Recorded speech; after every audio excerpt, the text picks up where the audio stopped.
You know, the AI revolution, it's not some far-off future thing. It's happening right now, in our pockets, in our cars, on our devices. But for all that intelligence to work in a snap, it needs a very special kind of fuel. So today, we're going to dive deep into the hidden engine that's making it all possible, the super smart memory that's fueling our future. But before we get to the solution, let's start with the problem, right? For all its incredible power, what do you think is the single biggest hidden weakness that's holding back the AI on your phone or in your laptop?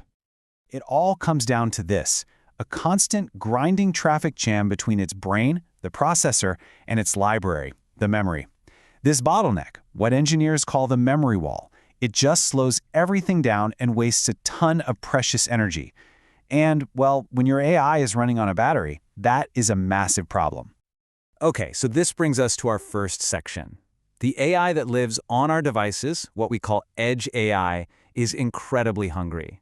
And it's not just hungry for data, it's hungry for a very specific kind of memory that can keep up without totally draining your battery in like 5 minutes. Now, what's really fascinating here is the combination of these demands. It's not enough for the memory to just be fast. It also has to sit power, be tiny enough to fit into a super thin phone, and be reliable enough to run the safety systems in your car. It's a crazy technological balancing act. So what kind of tech can possibly meet all of these insane demands? Well, let's talk about the unsung hero of this whole on-device AI revolution, a specialized type of memory called LPDDR. The name kind of gives the whole game away, right? Low power, double data rate. See, unlike the memory in a big desktop computer that's always plugged into a wall, LPDDR is purpose-built for the mobile world. Its entire design philosophy is about squeezing out the maximum performance for the absolute minimum amount of power. And this slide just illustrates that difference perfectly. Your desktop PC, it uses standard DDR memory, which is all about raw speed. Nothing else matters. But LPDDR? Oh, LPDDR is a master of efficiency. It's the marathon runner of the memory world, not just the sprinter. And that's exactly why it's become the default choice for any high-performance device that runs on a battery. So here's the crucial point. This technology is absolutely everywhere. I mean, it's in the smartphone in your hand right now. It's in that new generation of AI-powered laptops. It's in the VR headsets that are just around the corner. And it's even in the advanced driver assistance systems, or ADAS, that are making our cars smarter and safer every day.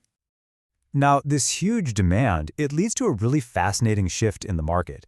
It's not just about selling more memory chips anymore, it's about something much, much more strategic.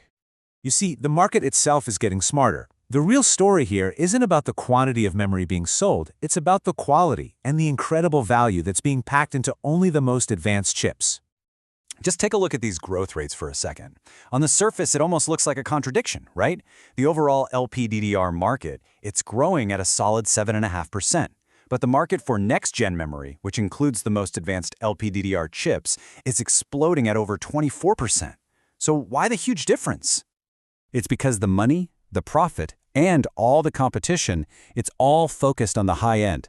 The future isn't about shipping billions of cheap, basic memory chips. No way. It's about selling the most advanced, highest performance, highest efficiency memory at a premium price. The value you can get per chip is just skyrocketing. And you know what? No one understands this high-value game better than one of the industry's absolute giants. So let's take a look at how SK Hynix has put together a brilliant playbook to completely dominate this new market. Their strategy is, well, it's beautifully simple and incredibly effective. It basically breaks down into two main steps. First, they focus everything on dominating the future high-end market. And second, they use that focus to profitably squeeze the past. Let's break that down. So for step one, they don't just make one type of premium memory. Oh no, they slice the market with surgical precision.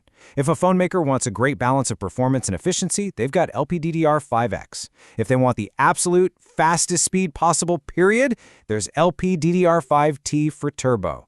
And if battery life is the #1 priority, they're developing LPDDR5M, which is about 8% more power efficient. They literally have a custom solution for every single high-end need.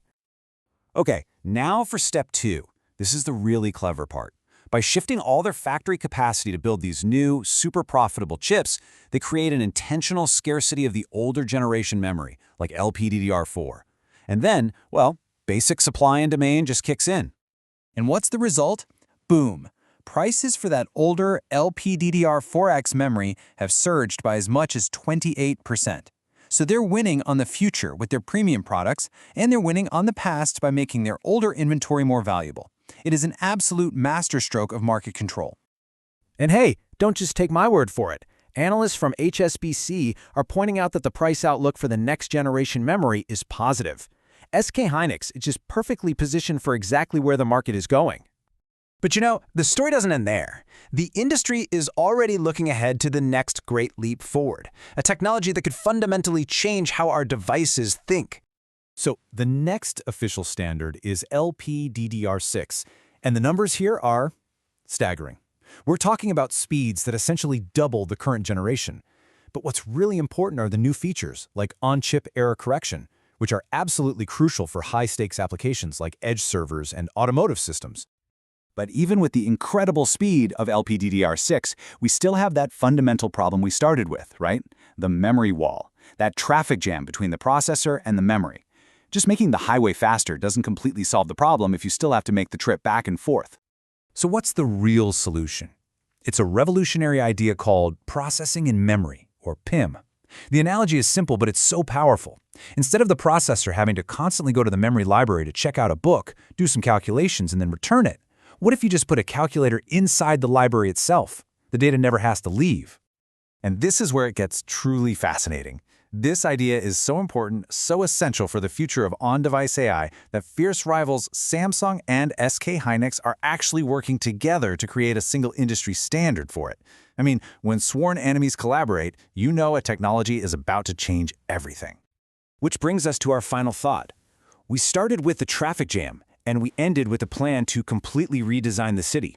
As these two fundamental components of computing, memory and processing, actually begin to merge into one, it just forces us to ask, what new, incredible things will our devices be capable of next?